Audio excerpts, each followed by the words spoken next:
खुदा का इकलौता बेटा यानी खुदाम यसु मसीह, जिस पर ईमान लाने के सबब से हर कौम और कबीले और अहले ज़ुबान और रंग और नस्ल के लोग खुदा के बेटियां और बेटे बनने का हक पा रहे हैं, उसी के नाम में आपकी सलामती हो। आप लोगों की तरफ से भेजे गए कई सवाल अभी मेरे पास पड़े हैं, लेकिन उनमें से कई एक सवालात ऐसे हैं जिनका मुझे मालूम नहीं है कि वो किसने भेजे हैं।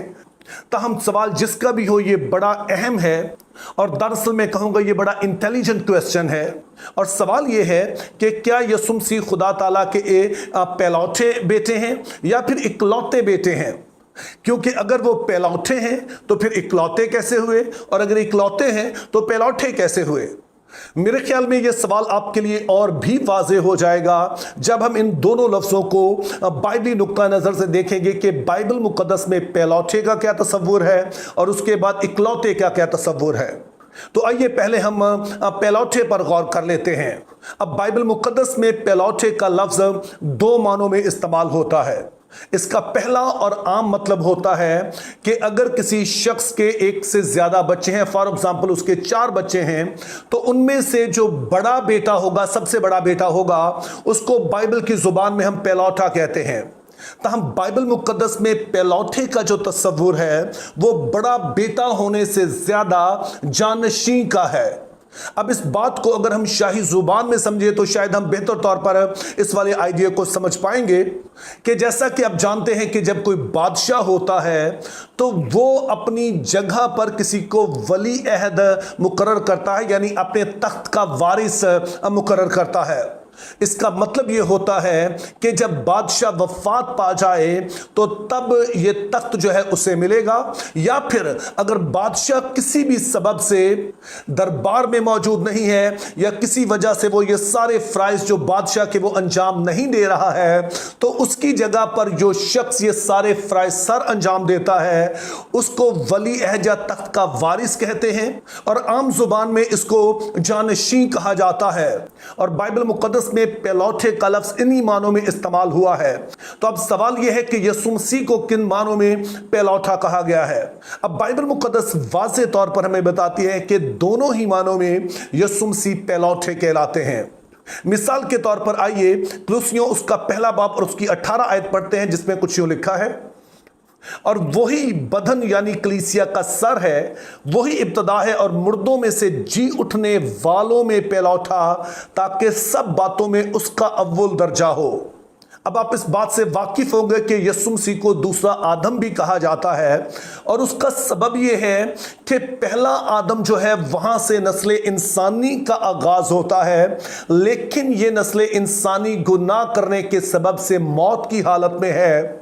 लेकिन यसु मसीह जब इनके लिए अपनी जान देते हैं, कब्र में जाते हैं और फिर जी उठते हैं, तो यहां से एक नई नस्ल इंसानी का आगाज होता है। खुदा की जो नई तख्लीक है उसका आगाज होता है। यही सबब है कि जब हम मुकाशवा की किताब उसका 3 बाब और उसकी 14 आयत पढ़ते हैं तो उसमें लिखा है कि यसु मसीह खुदा की खिलकत का मबदा है, जिसको इंग्लिश में कहा जाता है he is the beginning of God's creation, जिससे मुराद ये है he is the beginning of God's new creation. तो इस तरह से जब यसु मसीह जी उठे तो यहां से नई इंसानियत का, नई तख्लीक का आगाज होता है। और यही सबब है कि अब जो कोई भी इसके बाद यसु मसीह में आ जाता है उसको हम कहते हैं कि अब से वो नया मखलूक है। इसका मतलब यह है कि खुदा के लातादाद और रूहानी फर्जंद हैं, जो कि खून और गोश्त की वजह से नहीं बल्कि यसु मसीह पर ईमान लाने के सबब से फर्जंद बने हैं, बेटे और बेटियां बने हैं। तो उनमें से सबसे पहले जिसको ये इज्जत मिली कि वो मुर्दों में से जी उठकर इस नई तख्लीक का आगाज करे, वो खुद यसु मसीह हैं। तो इस तरह से इस नई तख्लीक में नई इंसानियत का वो आगाज है। तो इस लिहाज से हम देखते हैं कि वो पहलौठा है जो कि आम मानों में है।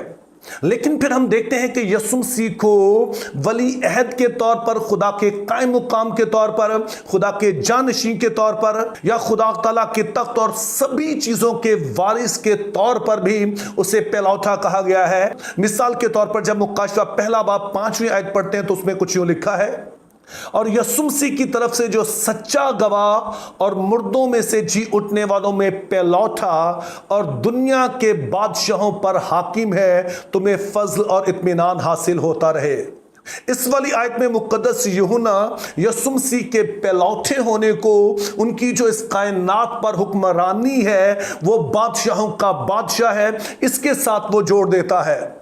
लेकिन याद रखिए कि यहां पर ये कोई एक रैंडम आयत नहीं है, ये कोई अकेली एक आयत नहीं है जिसमें ये आइडिया पेश किया गया, बल्कि हर जगह हम देखते हैं कि यीशु का जी उठना, उसका तकनशी होना, ये दोनों ही आपस में जुड़े हुए हैं। जब यीशु मसीह मुर्दों में से जी उठे और आसमान पर उठाए जाने से पहले उन्होंने अपने शागिर्दों से मुकद्दस मत्ती का जो अंजीली बयान है उसका जो 28 बाब और 18 आयत में कहा, आसमान और जमीन का कुल इख्तियार मुझे दिया गया है। और फिर हम अमाल की किताब में देखते हैं कि जब मुकद्दस स्तिफनुस को शहीद किया गया तो उन्होंने भी कहा कि मैं यीशु मसीह को बाप की दाहिनी हाथ खड़ा हुआ देखता हूं। और दरअसल जो रसूलों का अकीदा है ये उसका हिस्सा है कि वो आसमान पर चढ़ गया और बाप के दाहिनी हाथ बैठा है। तो इस तरह से हम देखते हैं कि एक तरफ तो यीशु मसीह उस तमाम नई तख्लीक का मबदा is the beginning of new creation, कि अब जितनी भी इंसानियत है जो नए सिरे से पैदा होती है, यीशु मसीह उनमें से पहले हैं, जहां से आगाज होता है नई इंसानियत का। इस सबब से भी वो पहलौठे हैं, लेकिन साथ ही वो खुदा बाप के वली अहद होने के नाते, जानशी होने के नाते, तख्त के वारिस होने के नाते भी पहलौठे कहलाते हैं। इसी तरह से जब हम इकलौते को देखते हैं तो ये भी दो मानों में इस्तेमाल होता है। इसका जो आम इस्तेमाल है उससे तो आप बखूबी वाकिफ हैं, यानी कि अगर मियाँ और बीवी हो और उनका सिर्फ एक ही बेटा हो तो हम उसे इकलौता कहते हैं। ताहम जब यीशु मसीह के लिए इकलौते का लफ्ज इस्तेमाल होता है, जिसका हमने उर्दू तर्जुमा इकलौता किया है, इंग्लिश में इसे हम ओनली बीगॉटन कहते हैं, लेकिन यह ज्यादा वाज़ेह होता है जब हम इसको यूनानी जुबान में पढ़ते हैं। वहां पर इकलौते के लिए लफ्ज है मोनोगेनेस। मोनो का जैसे कि आप मतलब जानते होंगे एक ही, और गेनेस का मतलब होता है रेस या नस्ल जिसको हम कहते हैं, जिसको अगर इंग्लिश में कहें तो ज्यादा वाज़ेह होता है वन ऑफ इट्स काइंड, जिसको उर्दू में अगर हम कहेंगे तो हम कहेंगे लासानी, जो अपनी तरह का अकेला ही हो और कोई दूसरा उसकी तरह का हो ना। ये बहुत बहुत बहुत ही दिलचस्प लफ्ज है, क्योंकि जैसे हमने देखा कि अगरचे के खुदा ताला के और भी रूहानी बेटे और बेटियां हैं, लेकिन यीशु मसीह अपनी किस्म का अकेला ही है, उसकी तरह का और कोई भी नहीं है। उन मानों में, जिन मानों में वो खुदा का बेटा है, कोई भी दूसरा उन मानों में बेटा नहीं है। अगरचे के खुदा ताला ने आदम को भी अपना बेटा कहा, जैसे कि लूका 3 बाब उसकी 38 आयत में हम देखते हैं। इसी तरह से बनी इसराइल को भी कहा कि वो मेरा बेटा है। और फिर हम देखते हैं कि खालिक होने के नाते दरअसल वो पूरी ही दुनिया का जो बाप है, और यही हम उसे कहकर पुकारते भी हैं, ऐ हमारे बाप। लेकिन जिन मानों में यीशु मसीह खुदा का बेटा है, कोई भी और उन मानों में खुदा का बेटा नहीं है।